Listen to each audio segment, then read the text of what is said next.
press the bell icon on the YouTube app and never miss another update. फिर शुरू करते हैं revaluation account. जैसे कि हमने पिछले वीडियो में कहा था कि हम लोग बात करेंगे रीवैल्यूएशन अकाउंट के जर्नल एंट्रीज पर at the time of revaluation of assets and reassessment of liabilities. जब हम किसी फर्म के संपत्तियों और दायित्वों का पुनर्मूल्यांकन करेंगे, रीवैल्यूएशन करेंगे, वो जो भी मौका रहा हो, जो भी सर्कमस्टांसेस रहे हों, अगर करते हैं रीवैल्यूएशन एसेट्स का या रीअसेसमेंट लायबिलिटीज का, देन हम लोग कौन सा जर्नल एंट्रीज पास करेंगे फर्म के बही में। तो बहुत सिंपल सी बात है। पहले केस तो देखें कौन सा पॉइंट होगा। ये हमारा जो रीवैल्यूएशन अकाउंट है, हम सब जानते हैं, पहले हमने बता दिया है कि ये एक नॉमिनल अकाउंट है। जो nature of revaluation account is a nominal account. तो उसमें या तो लॉस होगा उसको रिकॉर्ड करेंगे, या उसमें जो प्रॉफिट होगा उसका रिकॉर्ड करेंगे। तो रीवैल्यूएशन अकाउंट में डेबिट में लिखना है या फिर क्रेडिट में लिखना है। हम सब जानते हैं debit all expenses and losses and credit all gains and profit. तो ये जो रीवैल्यूएशन अकाउंट है, इसी अकाउंट को एक बार हम कभी डेबिट करेंगे क्योंकि नॉमिनल अकाउंट हमारा है, और इसी अकाउंट को कभी हम लोग क्रेडिट करेंगे। तो हम सब जानते हैं कि डेबिट और क्रेडिट कब करते हैं, अगर हमको लगता है ऐसा कि रीवैल्यूएशन ऑफ एसेट के कारण हमें प्रॉफिट हुआ है, तो जब भी प्रॉफिट होगा तो इस अकाउंट को क्रेडिट करेंगे। अगर लगता है कि रीवैल्यूएशन के कारण हमें लॉस हुआ है, तो इस अकाउंट को, इस अकाउंट मीन्स रीवैल्यूएशन अकाउंट या फिर profit and loss adjustment account को डेबिट करेंगे। यानी रीवैल्यूएशन पर लॉस होगा तो इस अकाउंट को डेबिट करेंगे, और रीवैल्यूएशन पर अगर प्रॉफिट होगा तो इस अकाउंट को क्रेडिट करेंगे। और वो जो आइटम जो बचेगा जिसके चलते हमें लॉस या प्रॉफिट हो रहा है, उसको हम लोग उसके अपोजिट में लिखेंगे। जब लॉस होगा तो इसको हम लोग डेबिट कर रहे हैं तो अपोजिट में उसका नाम आ जाएगा। अगर प्रॉफिट हो रहा है तो इस अकाउंट को हम क्रेडिट कर रहे हैं, जो आइटम है उसके अपोजिट में आएगा, डेबिट में आ जाएगा। तो देखते हैं कौन से पॉइंट हो सकते हैं। बस ध्यान रखना है कि प्रॉफिट हुआ या फिर लॉस हुआ। तो देखते हैं पॉइंट हो सकता है। ये पहला पॉइंट, डिक्रीज इन एसेट्स। जो हमारा एसेट्स है या वैल्यूएशन करेंगे तो उसके जो वैल्यू है उसमें कमी हो सकती है।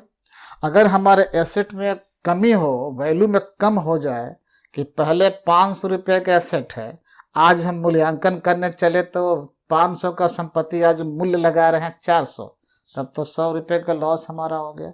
तो कहेंगे उसको क्या हुआ, डिक्रीज इन एसेट्स, ये लॉस में आ रहा। या डेप्रिसिएशन ऑन एसेट्स, जो हमारे एसेट्स हैं फर्म के, अगर उस पर डेप्रिसिएशन लागू हो जाए उसके कारण भी उसका वैल्यू घट जाएगा, डिक्रीज होता है। या हमारा बैड डेप्ट हो जाए। बैड डेप्ट क्या है, जो हमारे डेटर्स हैं उसमें से डूब जाए, तो बैड डेप्ट डूब जाए तब भी हमारा लॉस है। और डेटर्स पर चूंकि निकलता है इसलिए डेटर हमारा क्या है, एसेट है। ऐसा भी रिजर्व फॉर बैड डेट भी हो सकता है। हम लोग बैड डेट के लिए रिजर्व या प्रोविजन करते हैं।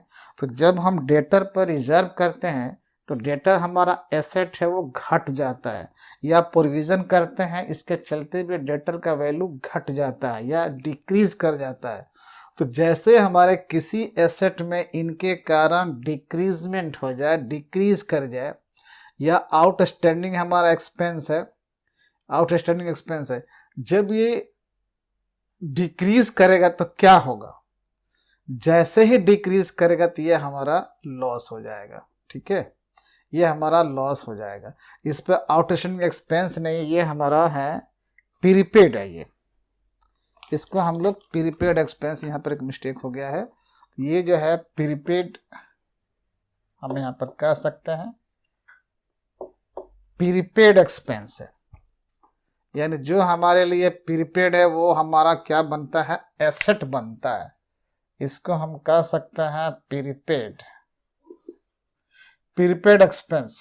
यदि हमारा प्रीपेड एक्सपेंस है तो वो भी एसेट है। किसी कारण से अगर वो डिक्रीज कर जाए, कम हो जाए, तो हमारे एसेट्स में किसी भी वजह से उसका वैल्यू घटेगा, डिक्रीज करेगा, तो ओवरऑल हमको लॉस होगा।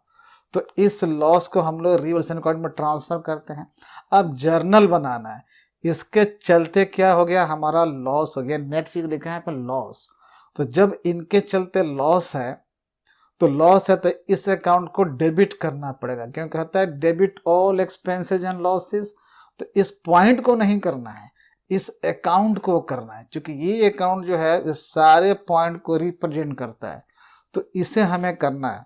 तो जब ये पॉइंट होगा, नंबर 1 है, मेन पॉइंट 8 नंबर है, इस 8 का पहला पॉइंट है जर्नल के लिए, तो रिवैल्यूएशन अकाउंट डेबिट टू, ये सारे पॉइंट आ जाएंगे जिसके कारण से ये लॉस हो रहा, घट रहा है वैल्यू, वो सारे पॉइंट। तो to dot dot asset means वो कौन सा एसेट है जिसका वैल्यू घट रहा है। तो इसमें नाम लिख देंगे हम लोग, furniture, plant and machinery, computer, genset, car, truck, जो भी होगा इसमें आप नाम लिख देंगे। उस एसेट का नाम लिखेंगे जिसका वैल्यू घट रहा है, डिक्रीज कर रहा है। टू डेप्रिसिएशन, टू बैड डेप्ट account, to reserve for bad and doubtful debts, outstanding expense नहीं, ये प्रीपेड एक्सपेंस है, इसको आप प्रीपेड एक्सपेंस मान लेंगे, ये मिस्टेक हो गया है, प्रीपेड एक्सपेंस ऐसा हो जाएगा। तो इस प्रकार ये जो अकाउंट है हमारा नॉमिनल अकाउंट, लॉस के कारण ये डेबिट हो गया और वो आइटम इसमें आ गया जो लॉस पैदा कर रहा है, तो इसकी एंट्री हो जाएगी।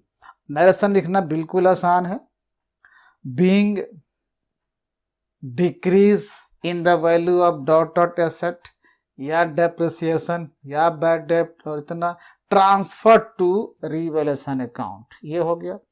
दूसरा केस देखते हैं कि appreciation provision for discount on debtors, increase in prepaid, ये हमारे एसेट हैं। अगर एसेट में एप्रिसिएशन हो जाए, वैल्यू उसका बढ़ जाए तो प्रॉफिट होगा। अगर हमारे जो डेटर्स हैं उनका डिस्काउंट कर लें, ये बजाय डेटर्स के ये हमारे क्रेडिटर्स होने चाहिए, ये जो हमारे क्रेडिटर्स हैं, डिस्काउंट ऑन क्रेडिटर्स, ये हमारे महाजन हैं, अगर इन पर कोई डिस्काउंट हमको मिलता है तो फायदा हो जाएगा। ये इंक्रीज इन प्रीपेड, ये एसेट है, अगर ये बढ़ जाता है तो फायदा हो जाएगा। तो जब हम रीवैल्यू करेंगे तो हमको सिर्फ ये सोचना है कि क्या रिवैल्यूएशन करने से हमको प्रॉफिट हो रहा है या हमको लॉस हो रहा है।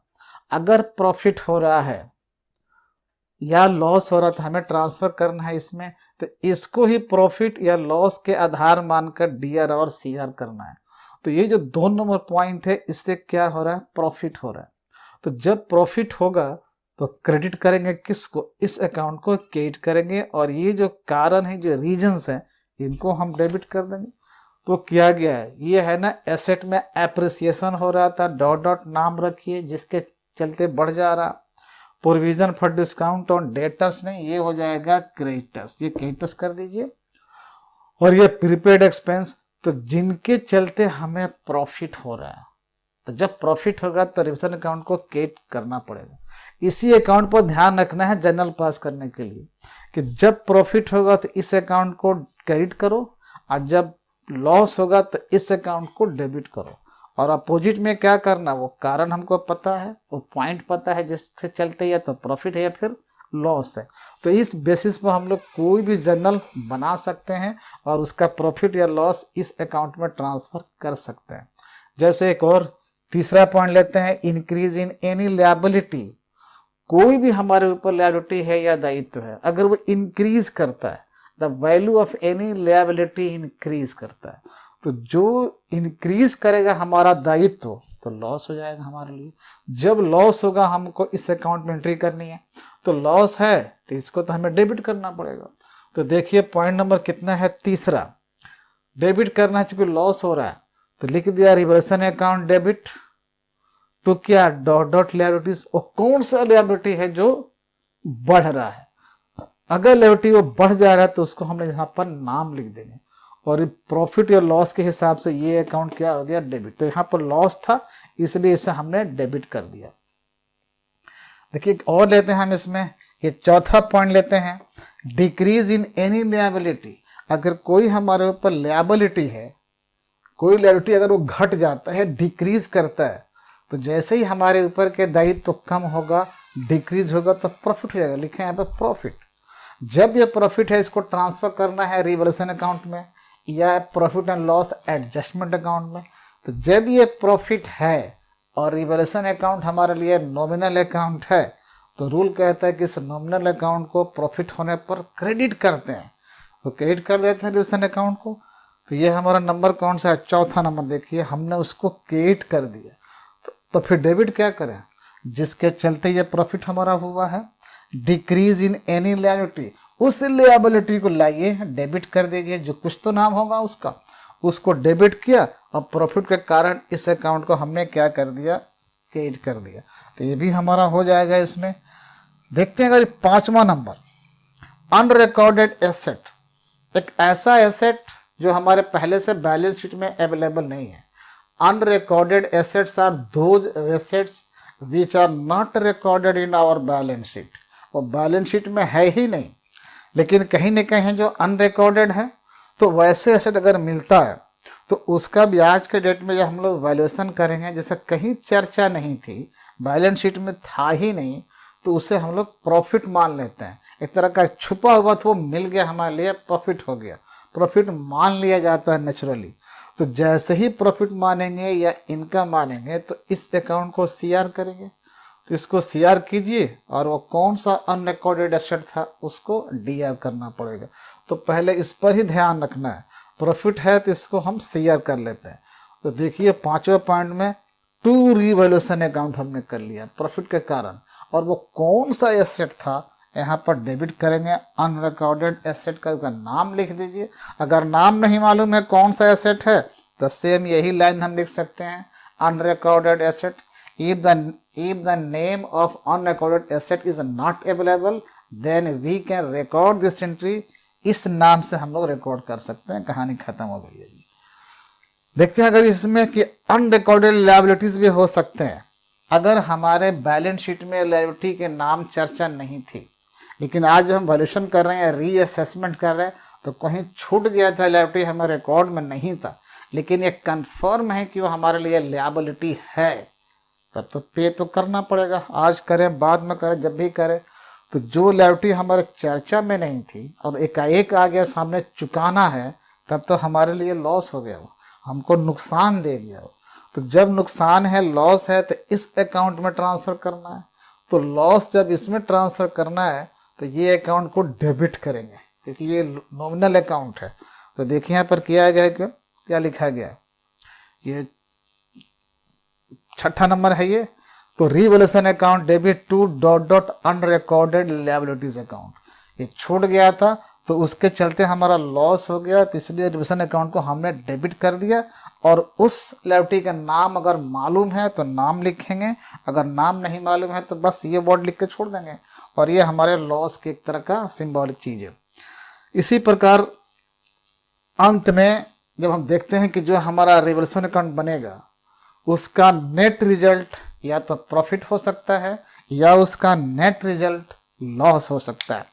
हमने पिछली वीडियो में बताया था कि नेट रिजल्ट कैसे आएगा। तो रिवैल्यूएशन अकाउंट का टोटल सीआर साइड जोड़ लेते हैं और उसमें से टोटल डीआर साइड माइनस कर दें तो नेट रिजल्ट आएगा।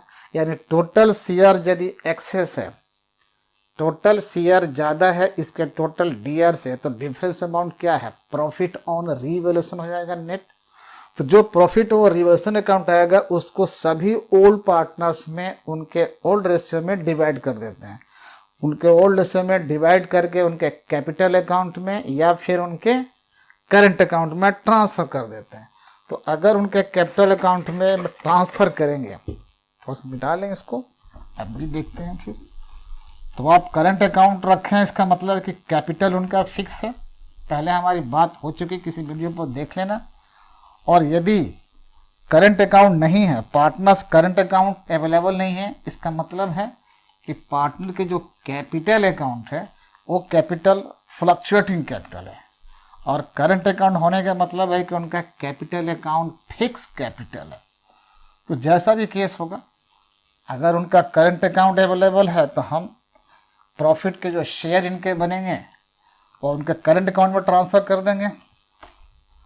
और यदि उनका कैपिटल फ्लक्चुएटिंग कैपिटल है तो ये जो नेट रिजल्ट आएगा उसके कैपिटल अकाउंट ट्रांसफ़र कर देंगे। तो दोनों केस में से कोई एक केस हो सकता है। If the net result of revaluation account is loss, अगर लॉस है, हो सकता है लॉस, तो डिवाइड कर दो old partners, old ratio and transfer to their capital और current account. If the net result of revolution account is profit, then divide कर दीजिए अब old partners, old ratio and transfer to their capital और their current account. चलिए मान लेते हैं कि इनका प्रॉफिट हुआ net result, profit arising on revaluation account. तो क्या बनाएंगे जनरल? अगर प्रॉफिट होता है कोई एक होगा, या तो प्रॉफिट होगा उसमें नेट रिजल्ट या फिर लॉस होगा. तो चलो मान लेते हैं कि रिवोल्यूशन अकाउंट पर नेट रिजल्ट क्या आ गया? प्रॉफिट. तो कैसे निकालेंगे प्रॉफिट? टोटल उसका सीआर साइड माइनस टोटल उसका डीआर साइड. तो जो आएगा उसको कैलकुलेट करके सभी पार्टनर में उनके ओल्ड रेशियो में डिवाइड कर देना है. और डिवाइड करने के बाद इस प्रॉफिट को हम लोग एक जर्नल अगर बनाना चाहें तो जाहिर सी बात है इनकम में ध्यान रखना है.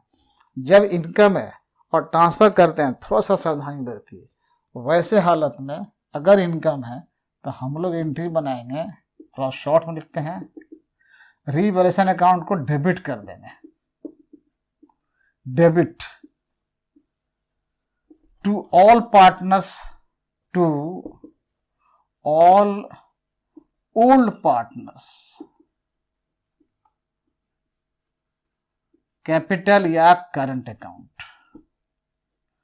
इसका मतलब ये हुआ कि रिवोल्यूशन अकाउंट डेबिट कर दिया और जो इसका नेट फिगर आया था प्रॉफिट के नाम पर, नेट फिगर आ गया था प्रॉफिट, उसको बंटवारा करके सभी ऑल ओल्ड पार्टनर्स कैपिटल में या उनके करंट में ट्रांसफर कर दिया. कहीं एक केस लॉस हो जाए, जो नेट रिजल्टेंट फिगर है इसका रिवोल्यूशन अकाउंट का, यानी टोटल डीआर अधिक है इसके टोटल सीआर से, तब इसका नेट रिजल्ट लॉस में आएगा.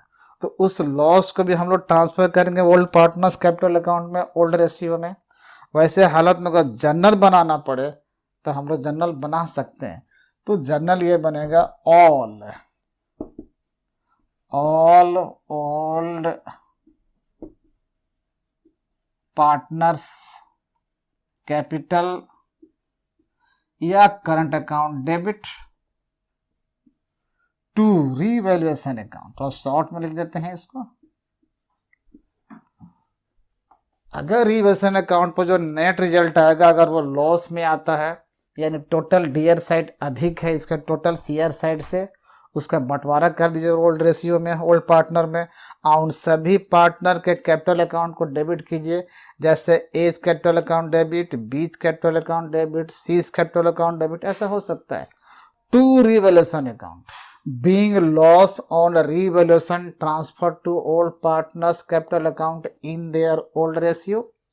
अगर ये जो है all old partners capital account means A's capital account to B's capital account to C's capital account, या to A's current account to B's current account to C's current account, जैसा case होगा. Clear है? और इस पर निकाल कर तो कह सकते हैं कि profit on revaluation account transfer to old partners capital account और current account in their old ratio. जैसा लिखना आप लिख लो. तो इस प्रकार हमारा जो रिवैल्यूएशन अकाउंट है कंप्लीट, सारी थियरी हमने कंप्लीट कर दी. और हम मिलते हैं फिर नेक्स्ट वीडियो में, देखेंगे कि कैसे हम लोग एक प्रैक्टिकल एग्जाम्पल लेंगे और उस एग्जाम्पल के हिसाब से कैसे हम लोग इस अकाउंट को बनाएंगे या तैयार करेंगे. अभी तो यह हमारा जर्नल था. तो नेक्स्ट वीडियो में हम मिलेंगे, इस अकाउंट को कैसे फॉर्म में बनाएंगे, यानी हम लोग इस फॉर्मेट में बनाएंगे revaluation account in the form of profit and loss account. तो कैसे निकालेंगे हम लोग नेट रिजल्ट, कैसे बंटवारा करेंगे. तो अब तक जो हमने बात करी कि ये क्या चीज़ है, कब बनता है, कैसे निकलता है, फिर इसका जनरलाइजेशन हम लोग कैसे करेंगे. अब हम नेक्स्ट वीडियो में मिलेंगे कि ये रिवैल्यूएशन अकाउंट हम लोग कैसे बनाएंगे, क्या फॉर्मेट है, क्या परफॉर्मा है, और इस रिवैल्यूएशन अकाउंट के डेबिट साइड में कौन कौन आइटम्स जा सकते हैं और इसके क्रेडिट साइड में कौन कौन आइटम आ सकते हैं. बहुत ही सिंपल है. देखते रहिए फिर हमारा नेक्स्ट वीडियो. तो सब्सक्राइब भी करते रहिए हमारे चैनल को. थैंक यू, धन्यवाद.